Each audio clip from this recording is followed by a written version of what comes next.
ini beda ya, artinya selama ini mungkin Anda baca tapi monoton ya. Tapi ini saya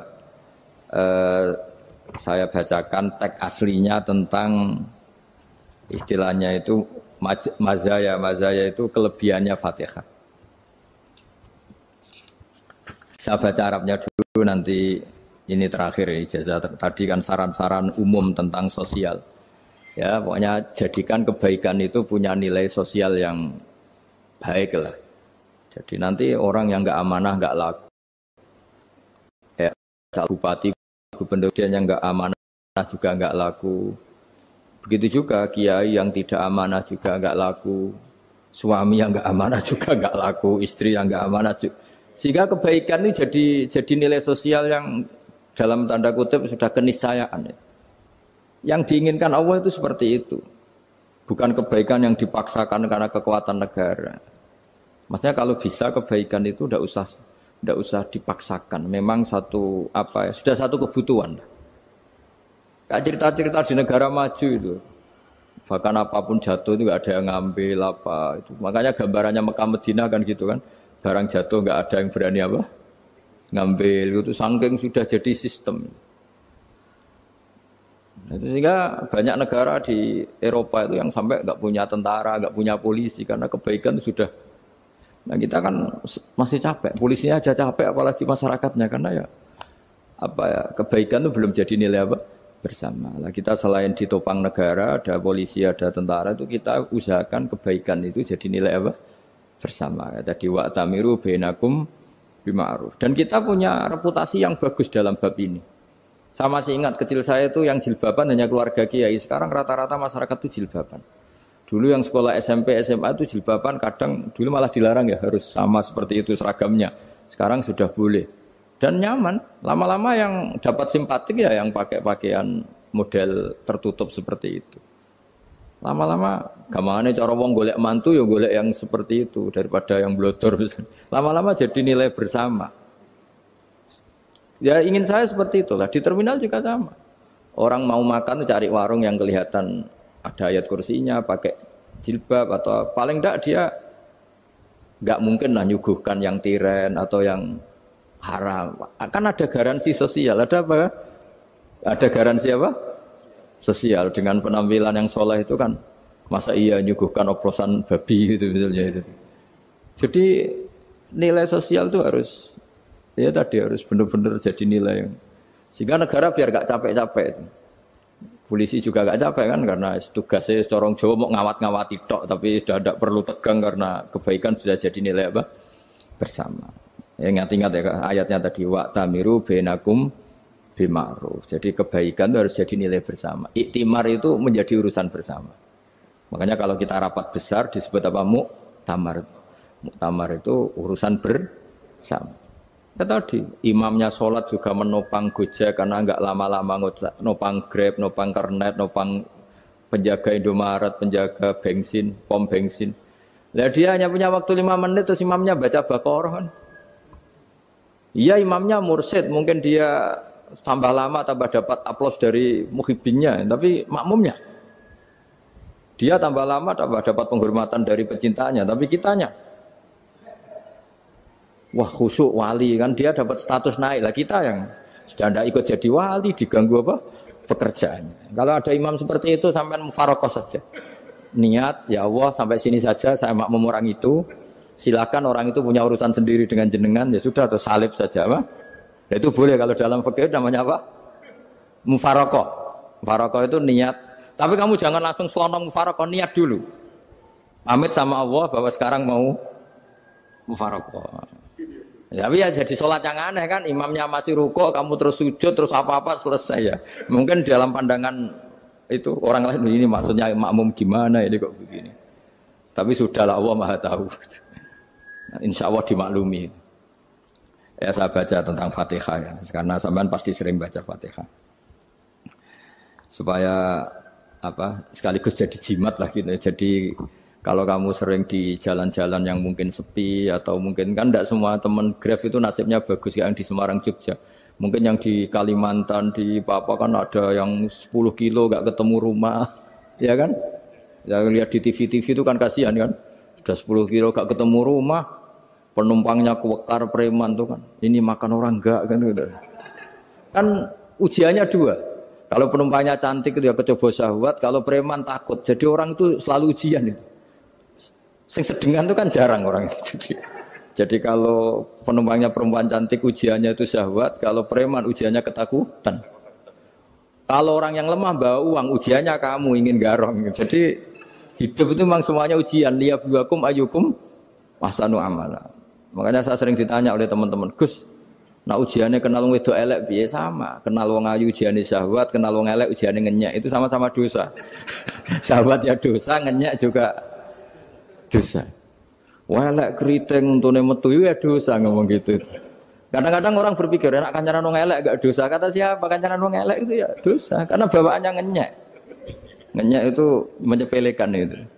Makanya saya itu ya enggak mau berteman sampean. Nanti kan bawaannya ngenyek atau seneng ya enggak tahu saya. Ya sudah ada takdir saja kalau ketemu ya tak ulang ngaji gitu. Tapi ini ngaji terakhir, setelah ini ngaji biasa aja enggak usah resmi gini. Ngaji kok resmi aneh. Pokoknya nanti suatu saat kalau pandemi sudah berlalu saya akan ngaji Rebone, lalu ini ngaji.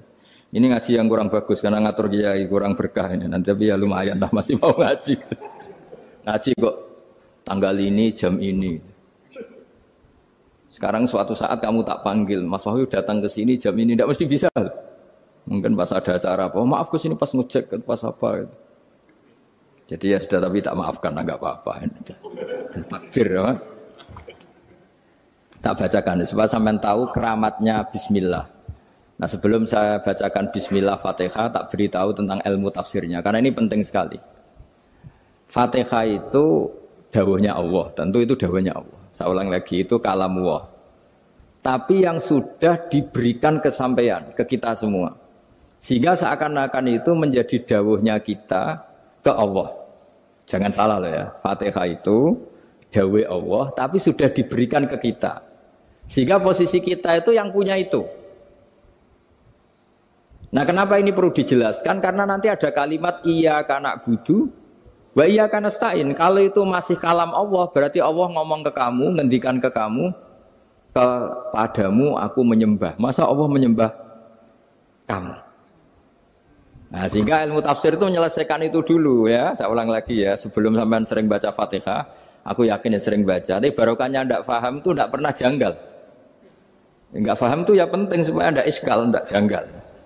Sebetulnya di kalimat itu ada yang janggal. Kalau Fatihah itu kalimatnya Allah atau kalam Allah, bagaimana dengan kata-kata iyyaka na'budu? Masa Allah ngendikan ke kita, kepadamu kami menyembah. Masa Allah menyembah kita? Maka penyelesaiannya secara ilmu tafsir gimana? Semua ulama mengatakan, bukan satu dua, semuanya mengatakan di Fatihah itu semuanya diberi kawalan kalimat.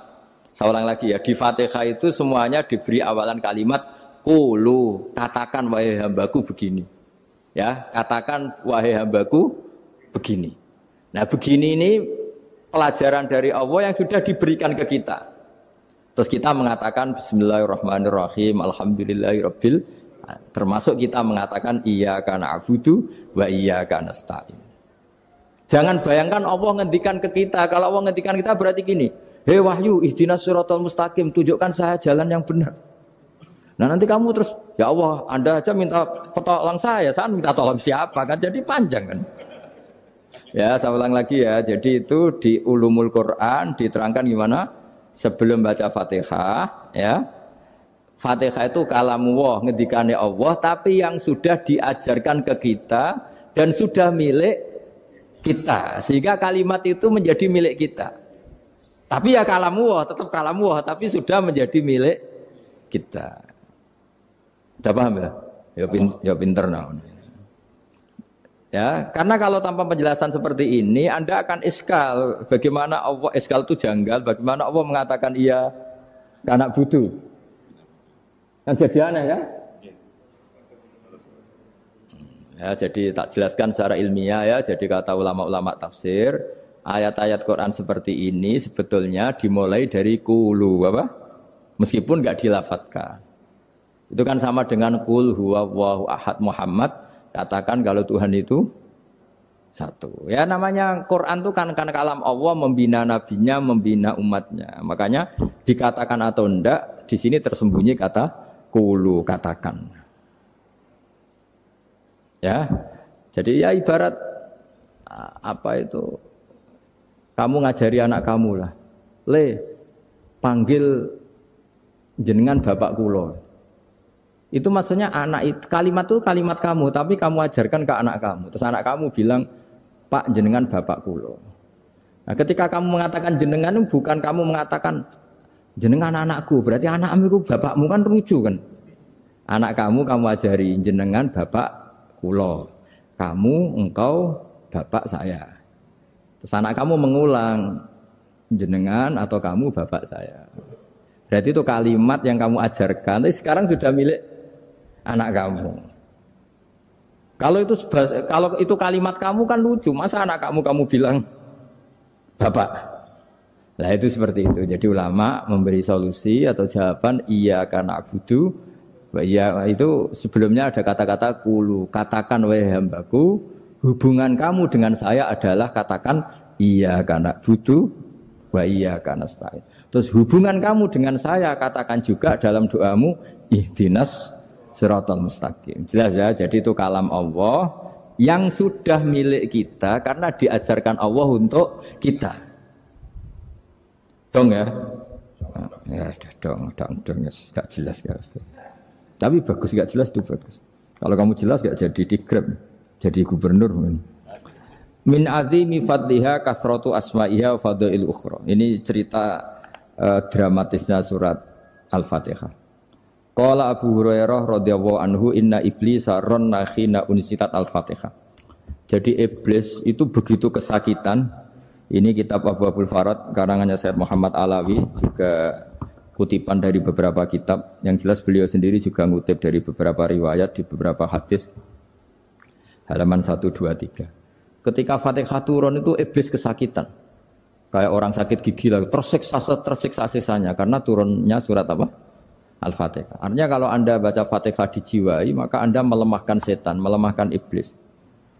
Wa qala Mujahid, khina unzilat Fatihatul Kitab ronna fastama indahu asyayatin. Jadi ketika Fatihah itu turun, iblis itu terkapar lah kira-kira. Sampai dijenguk banyak setan. Jadi kemana di ICU lah kira-kira gitu kalau sekarang itu. Entah Covid entah enggak tahu. Pokoknya di ICU sampai dijenguk banyak setan. Enggak tahu bawa apa enggak tahu. Pokoknya dijenguk banyak setan. Nah nyangoni karena ini apa? Ketuanya apa? Pingsan, sakit. Jadi iblis itu sakit sampai dijenguk anak buahnya setan-setan. Ya, semoga kalian semua tidak kenal setan. Kalau kenal berarti teman, apa? Wa qalu misla dzalik. Wa qala lahum laisa mimma taquluna syai'un walakin unzilat suratun laisa ajru qailiha illa an harrama alaihi nar jahannam. Saya ini bukan sakit fisik kata iblis. Kamu tidak usah jenguk saya, datangkan dokter terbaik, tidak usah. Saya ini tidak sakit fisik. Saya ini sakit karena ada surat yang diturunkan, yang pahala yang melafatkan surat itu pasti selamat dari neraka. Padahal misi terbesar saya ini supaya manusia masuk neraka. Sekarang punya tamengnya. Wah pusing kan? Ya seperti orang lah goda sampean, ternyata sampean setia, itu kan pusing. Nah ternyata tidak setia, itu yang akhirnya ribet kan itu. Jadi iblis itu cita-cita terbesarnya kan semua orang itu masuk neraka. Nah sekarang turun satu surat yang gara-gara surat itu siapapun yang baca dijamin selamat dari neraka. Jadi walakin unzilat suratun laisa ajru qailiha illa an harramallahu alaihi nar jahannam. Karena jadi dia shock lah, kalau orang di Jawa itu bilang shock. Aduh sial nasib saya ini umat nggak bisa saya goda lagi karena punya tamengnya tadi punya. Qad tolakaidukum wa makrukum. Rekayasa kalian sekarang itu tidak ada gunanya semua. Nah, ini alhamdulillah di Indonesia kelihatan kan banyak yang miskin, banyak yang susah. Tapi selagi mereka masih sholat, itu keinginan mencari halal itu masih tinggi. Kayak apa kita di tengah kota, jauh dari anak istri, jauh dari tetangga. Biasanya kalau orang jauh dari anak istri, tetangga kan sakar PDW. Tapi yang soleh masih banyak, sudah jauh dari keluarga tetap lurus. Loh kalau yang dekat lurus kan wajar, konangan wong akeh kan. Ini sudah jauh masih lurus. Nah ini enggak lepas dari barokahnya surat apa? Surat Fatihah tadi. Jadi karena ada surat yang menjamin pelafalnya atau qailiha terbebas dari api neraka. Wa qalat as-sayatinu lahu is ayyusa'in ta'muruna ya maulana. Faqala lahum idhabu wajtahidu hatta tukhfilu qulubahum hatta la yaqulu hadhihi surah. Lalu kita gimana? Jari para setan gitu. Lalu kita gimana? Terus kata iblis, sudah bikin mereka lupa sehingga tidak baca lagi. Selagi masih baca kita pasti keok. Jadi kalau sampean sudah jarang baca Fatihah itu berarti sudah bagian dari kemenangan apa? Iblis. Jadi kalau sampean sudah jarang baca Fatihah itu berarti bagian dari kekalahan Anda, kemenangan iblis. Masih sering baca? Berapa kali? Terus apa lagi?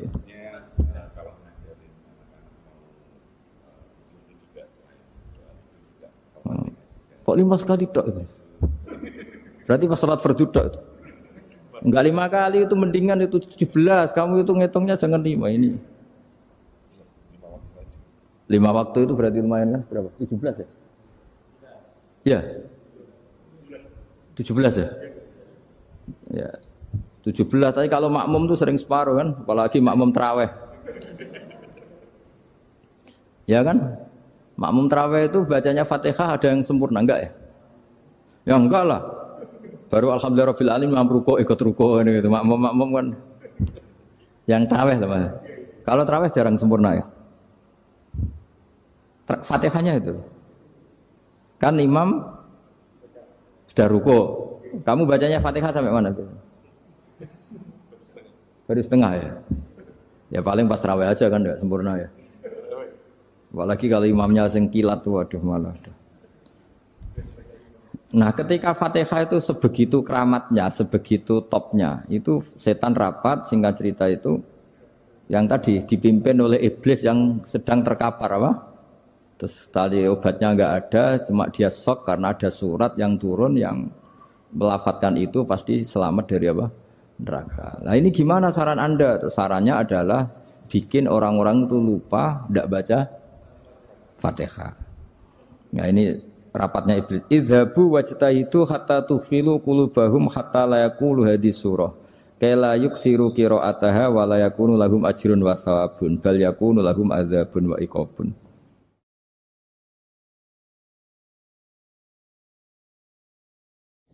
Jadi saya mohon selama ini Anda sudah baca, tapi mungkin hanya rutin saja. Napa rutin saja? Jadi barokahnya ngaji ini kamu punya kekuatan atau punya semangat membaca karena ini surat yang luar biasa. Ibarat gini, kalau sampean tanya, saya juga sering mikir, masa Gus hanya surat kok punya kekuatan seperti itu? Di dunia ini kata Allah, mulai Nabi Adam sampai kiamat, nggak ada yang bisa menandingi kekuatan kalimah. Kalimah itu kata-kata. Nggak ada yang bisa menandingi kata-kata. Misalnya Anda nge-grab, berangkat istri cuek, berangkat cuek. Itu beda dengan ketika meskipun satu kalimat. Wes Pak, muga-muga dilindungi pangeran, mugi-mugi jenengan selamat.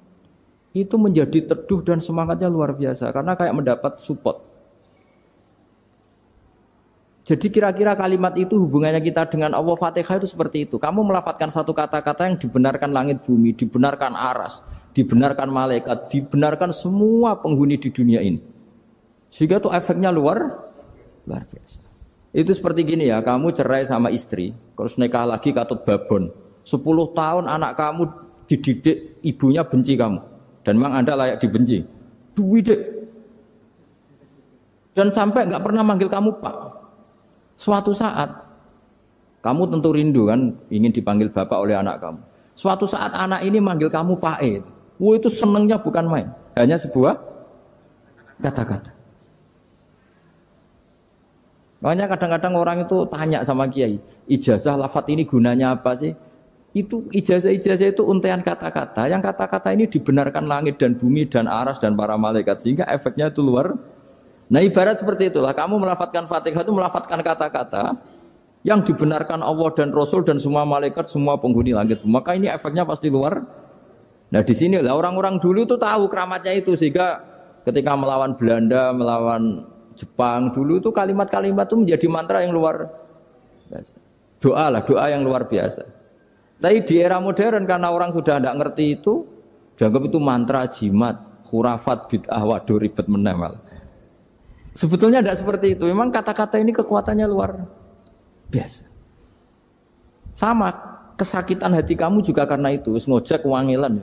Lha Pak di bojo kok kowe gagah tok kere. Wah, iku seling terus mesti. Padahal kalimat itu kan tidak melukai secara fisik, tapi apa kerjanya sesuk sarah-sarasen. Karena terus dengan pengadilan seperti itu kan ngapain kerja demi perempuan yang seperti ini. Lagi-lagi kata-kata ini luar. Nah bayangkan kalau kata-kata itu adalah kalimat yang diajarkan Allah lewat Rasulnya, lewat malaikat Jibril. Kayak apa kekuatannya? Nah, kira-kira Fatihah itu gitu. Kalimat yang baik, kalimat thayyibah diajarkan oleh Allah dan Rasul. Kayak apa kira-kira kekuatannya? Pasti luar biasa. Wong support yang dikatakan istri kita, anak kita aja luar biasa. Apalagi ini support yang diajarkan Allah dan Rasul. Ya makanya saya mohon kalau baca Fatihah, baca kalimat-kalimat thayyibah ketika sholat itu dijiwai. Ya misalnya Rabbana lakal hamdu mil'us samawati wa mil'ul ardi wa mil'u ma syi'ta min syai'im. Engkau zat yang layak dipuji dan pujian ini memenuhi langit dan bumi. Karena kita tahu nggak ada sejengkal di alam raya ini kecuali di situ ada rahmat Allah. Misalnya kamu bisa lewat sampai rumah saya, kamu mungkin anggap biasa saja. Coba kalau ngalami likuifaksi, tahu-tahu bumi ini ambles, bisa ngelewati yang likuifaksi itu luar. Tanyakan orang pernah ngalami likuifaksi di Sulawesi, itu melihat bumi bisa diinjak gak ambles itu, wah luar. Dan sampean nggak ngalami itu sehingga lewat bumi ya biasa aja. Coba kalau ngalami seperti tidur, ya biasa aja.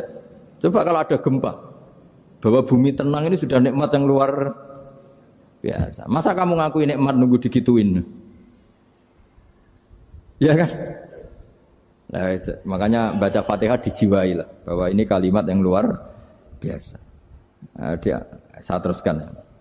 Warwa Muslimun fi sahihihi an Ibnu Abbas radhiyallahu anhuma annahu qala bainama Jibril alaihi salam qaidun dan Nabi sami anaqidan min fawqi farafa'a ra'sahu faqala hadza babun minas sama futihal yawma lam yuftah qaddu ilal yaum fanazala minhu malakun faqala hadza malakun nazala ilal ardi wa lam yanzil qaddu ilal yauma fasallim waqal absyir binuraini qad uti tahuma lam yu'tahuma nabiyyun qablak Fatihatul kitab wa khawatimu suratil baqarah.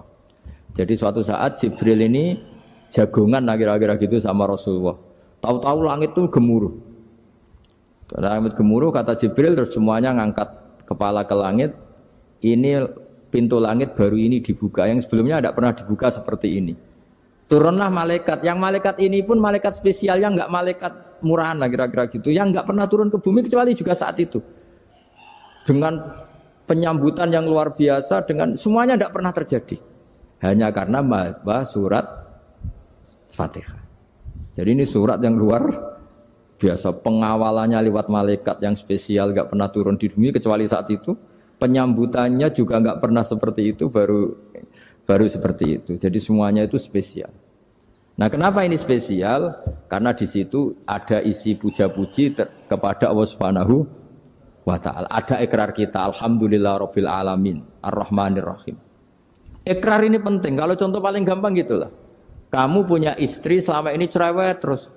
Suatu saat ngomong, "Pak, tak angen-angen ra ono wong lanang koyo sampeyan." Wah, itu langsung tidak ada lelaki sebaik engkau. Itu sampean senengnya Masya Allah. Karena ada ikrar dari seorang istri ke kamu. Nah bayangkan kalau ikrar kita sebagai hamba diakui oleh Allah Subhanahu, maka ikrar ini akan dicatat sebagai kebaikan kita yang kita panen nanti di akhirat. Karena ada ikrar. Kita ikrar bahwa alhamdulillahirabbil alamin, kita ikrar ar-rahmanir rahim, kita ikrar maliki yaumiddin, kita ikrar iyyaka na'budu wa iyyaka nasta'in. Sampean misalnya jadi orang Indonesia, ketemu orang Indonesia yang makmur di Jerman, terus lupa Indonesia. Kamu orang Indonesia? Enggak, saya enggak orang Indonesia. Mangkel gak kira-kira? Mangkel. Karena salah ikrar kan gitu. Ya, jadi saya mohon jangan anggap kalimat itu hal yang biasa, tapi luar biasa. Nggih, ngoten mawon. Assalamualaikum warahmatullahi wabarakatuh.